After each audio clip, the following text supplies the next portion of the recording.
So we are once again driving the big box, but I wanted to talk a little bit about how I got into cybersecurity.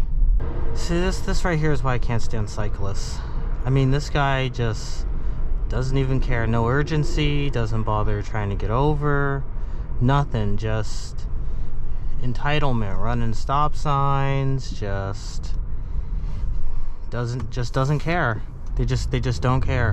But the way I got into cybersecurity was a very long road.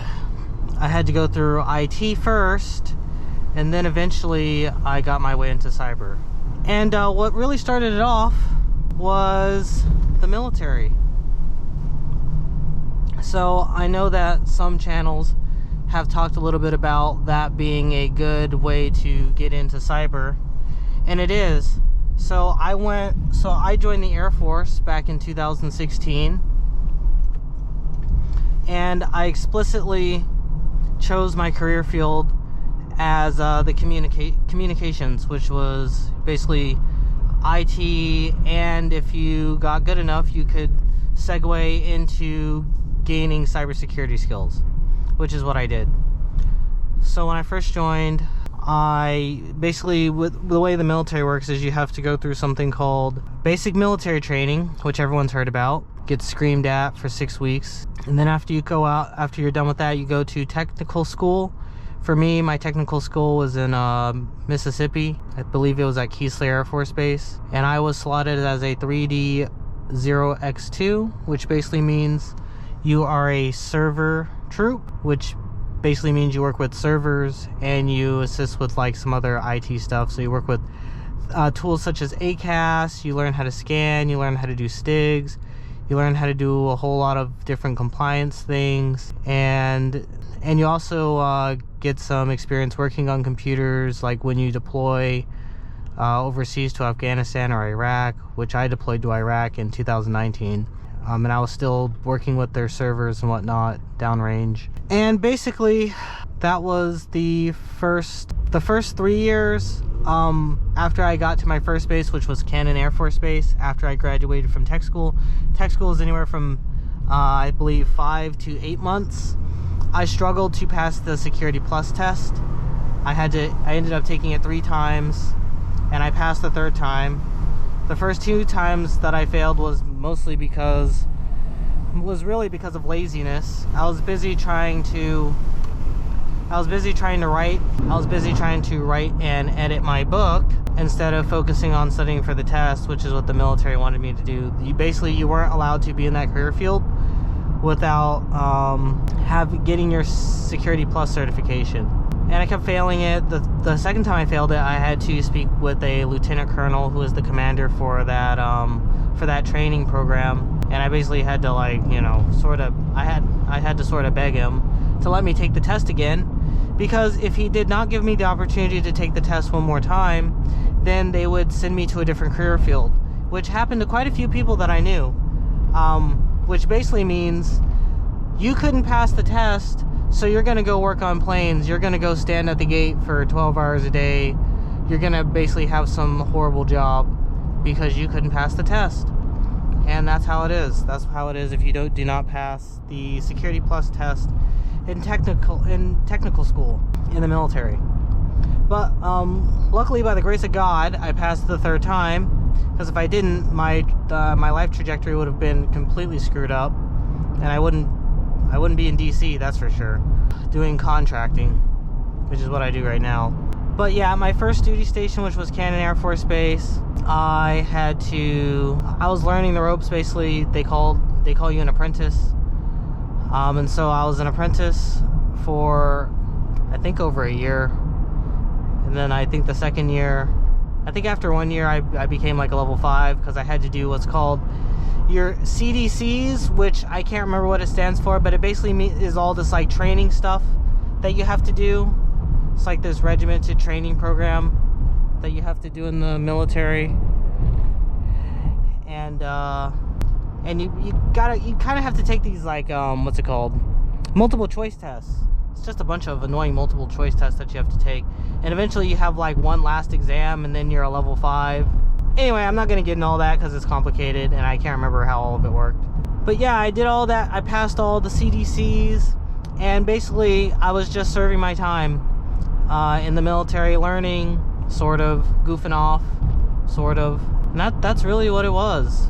It was just a whole lot of that. And so, by my 3rd year, I was able to move. I got orders. The military gives you orders when they want you to go to a different state or a different base. And I received orders to go to Mountain Home, Idaho. That was an experience. I went there. I was there for 3 years, and actually that's where I got my cybersecurity skills. I was able to do like cybersecurity stuff instead of just IT stuff, which is what I was doing mostly at Cannon Air Force Base. And then I basically 3 years later, I was separating from the military. I got an honorable discharge. There are a lot of people out today. Oh my goodness. It's tourist season, man. I always hate tourist season. Look at them, like fucking everywhere. It's awful. But yeah, after I did all that, I got out of the military and I went straight to college. I went to Boise State and I was earning my degree. And then that's really when my whole trajectory like went lopsided and stuff, because while I was in the military, I was also writing books. And my sister, she recently separated from the military as well, and so she came to live at my house in Idaho because she didn't want to go live with our parents, because our parents are we have a disagreeable relationship with our parents, because our parents do not like they have a problem with their kids encroaching on what they see as being more successful than them. So you know, a lot of parents, they're like, I want my kid to be, you know, I want them to go farther than I did. I want them to do more than I did. My parents were not like that. My parents were competitive against their own children, which is very strange, but that's how they are. They're extremely competitive against their own kids. So basically, she didn't want to go live with them because, and it was mostly because my sister, she came up with the plan to basically leverage the cultural currency of our books to apply and potentially attend an Ivy League university, which she did. While we were at Boise State, she got accepted into Princeton University. Yeah, the Princeton University, big Ivy, top 3, tier 1 Ivy League school. So she got accepted. I got rejected from everything. I don't know why. We had the exact same stats. Our conclusion was that I was male and she was female, and that's just how it is. Wow, this guy's a real dickhead. He completely just did not want to give me right away. I mean, we're not going anywhere quick, buddy. I don't know what that was about, but whatever. Nevertheless, she got in Ivy, and that kind of messed up the trajectory, because we were broke. We just got out of the military. We had some money saved, but you know, inflation was starting to creep in, and it was just destroying both of our savings accounts. We had to obviously pay rent. There were all these stupid living expenses from, you know, America constantly making things more painful for their citizens. So basically, I was just like, you know what?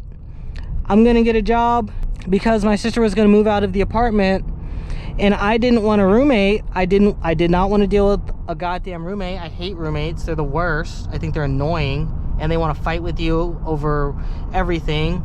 Who takes out the trash, who does the dishes. It's awful. So I didn't want a roommate. So I was just like, you know what? Forget it. I'm gonna get a job. I'm gonna try to help my sister through Princeton financially. And it was so weird, because I had just made my LinkedIn account, and 2-3 weeks later, you know, while we were trying to plan her moving to Princeton and how we were going to do the finances and stuff, I got a recruiter reached out to me in my inbox saying, hey, you have Sec Plus, we have this open position at you know, Mountain Home Air Force Base, the base that you just left, but we have a contractor position. I was like, oh, thank God. And so I took it, and I was making like $86,000 a year. And I was like, man, I'm gonna be making bank. I'm gonna be able to save money. And that was not the case, because what Idaho likes to do, Idaho's a bunch of assholes. Their asshole elites like to and by elites I mean the asshole landlords, like to take a look at your income before you were able to rent anything. So what ended up happening is I was trying to find a place to rent because I was going to move out of the apartment and my sister was going to move to Princeton. And every time I reached out to a realtor or anything, any sort of person with an apartment for rent, they would ignore me because they would see my income. And so I ended up having to rent out this gargantuan house that I didn't want. I wanted a tiny apartment, and I ended up having to pay $2,500 a month for a house that I did not want to rent because I was getting blocked by landlords. I was getting income blocked because they wanted to force me to pay the highest rent they could get away with me paying, while everything else in the area was like $700, $800 a month for rent. I was forced to pay $2,500, so basically I got screwed because I got cornered. Which sucks, but you know, Americans, you know, nasty little merchants, they never like to play fair, so that's what happened. But hey, I got into cybersecurity. That was my first real cybersecurity gig, technically. Really, the 3 years of experience is what got me into that cyber role. I told them that I had 6 years cybersecurity experience, and that got me the job. And because the military teaches you how to write your resume, they do a very good job telling you how to write resumes. I was able to get that job, and it was really good. That's how I got my first cybersecurity role. It was an information system security officer position, and I had that job for about a year. Eventually, what it ended up doing, I wanted to move to DC because DC had more opportunities, and you know, I just didn't like Idaho. Idaho had a very how should I put this? They don't really like minorities.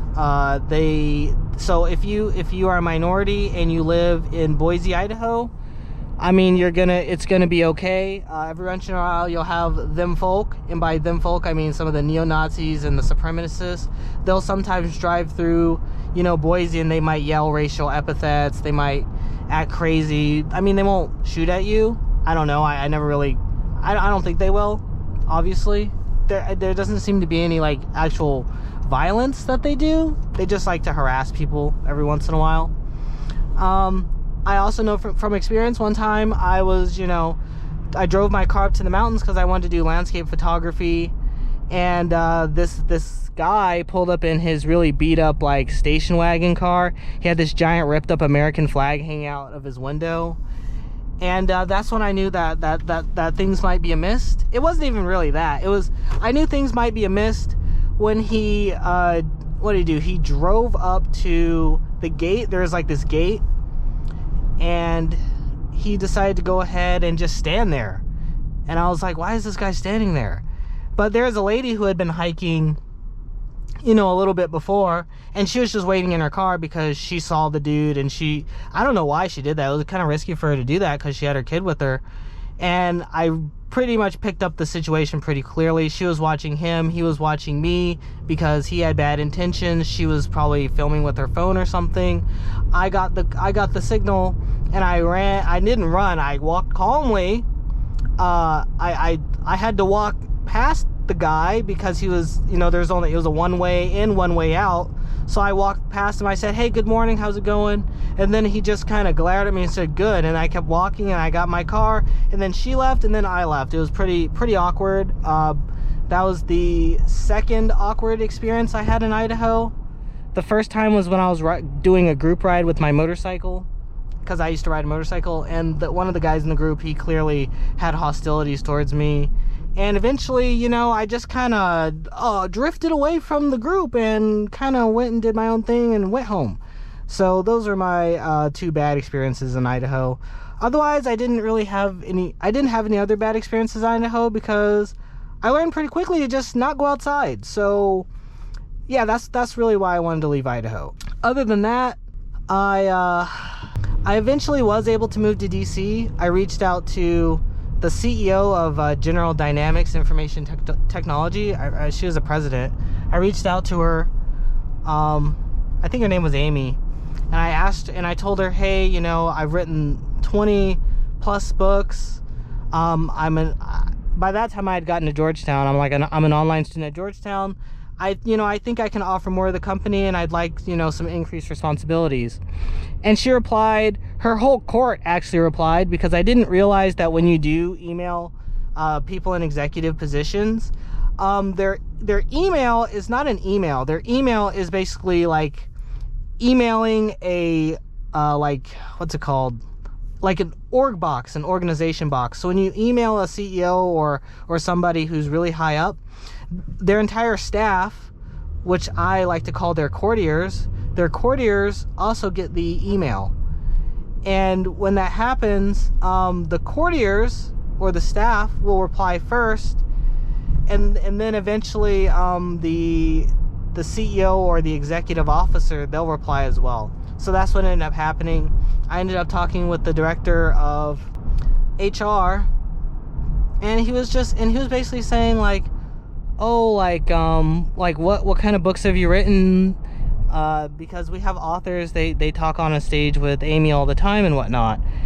And me, I'm not a public speaker type. So he kind of got the impression that I wasn't really interested in doing that. In my head, I just wanted to kind of move up within the organization, move somewhere else, like basically move up the chain of command is what I was looking at. I wasn't looking for like that type of thing. But eventually it kind of fizzled out. But I ended up reaching out to my immediate supervisors or whatever, basically saying, hey, I spoke with Amy, and she said, yeah, basically Amy told me to reach out to them, my immediate supervisors and stuff, to see if they could do anything. And they did. They were able to basically they were hiring for another position in DC that was my same job. And so I basically transitioned from my job in Idaho to the same job in Washington DC, and that's how I actually got to DC. So I took a bit of a roundabout way for cybersecurity. I went through the military first, then to move to DC, I basically went through the organization I was working for. So yeah, and that's pretty much how I've gotten to where I am today. I used to work at Andrews Air Force Base. I was managing a whole bunch of bases, like their cybersecurity stuff. And then I moved to a different organization. So yeah, so now I still work for the government doing cybersecurity. Although the organization has changed, I'm still in ISSO.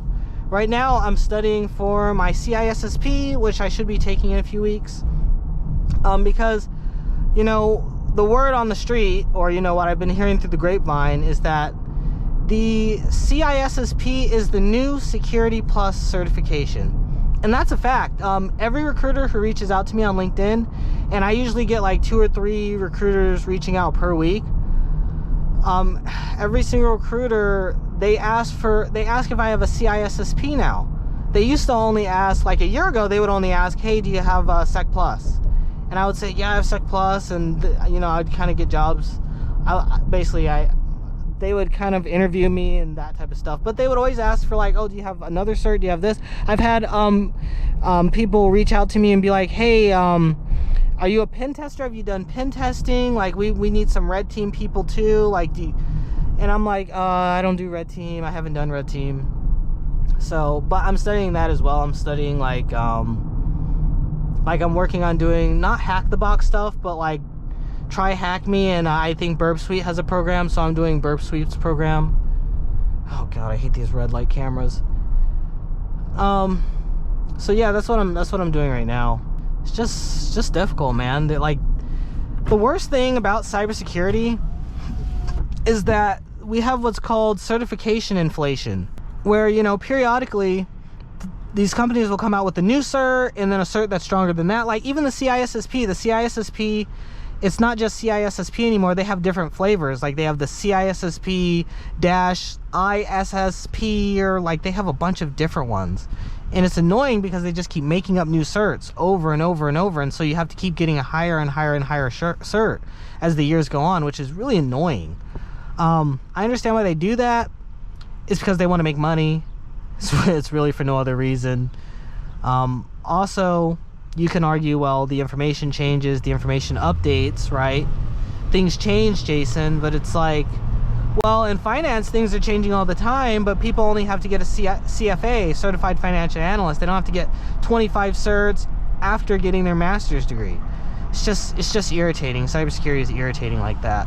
That's probably the reason why I'm learning red team stuff, because at this point I just want to become a bug bounty hunter, so I can kind of dictate my own salary by just upping like real hard skills instead of having to play the certification game, which for me is just, you know, another way to it's a forced way for you to get new degrees. Like, it's like you're getting an associate's degree all the time. It's just constant. It's constantly irritating. Oh, I didn't know this led to Fairfax. I'm in Fairfax, Virginia now. Huh. I thought I was in Arlington. But yeah, that's pretty much it. That's I guess that's how you could say I went from zero to hero. Although I'm at Georgetown right now, I still technically have a high school diploma. I'm almost in my senior year. If I take 4 classes this next semester, then I'll be a senior. But, you know, honestly, degrees in a way are kind of useless for me at this point. And it's because recruiters never reach out to me because of a degree. They don't even reach out to me because of my Security Plus certification. They reach out to me because I've written 36 books, soon to be 37 and 38, because my sister, I'm editing her poetry book, and then I'm almost done writing it's an essay book, but most of the essay book is centered around my observations of Washington, D.C., the nonsense currently going on in nonsense, D.C. Oh, wait, not nonsense, D.C., Washington, D.C. Yeah, that's really what the essay book's going to be about that I'm coming out with. But yeah, otherwise, that's pretty much my story. That's how I went from starting from zero and basically having about 8 years in cybersecurity experience. It's been a long journey, but you know, it's worked out okay so far.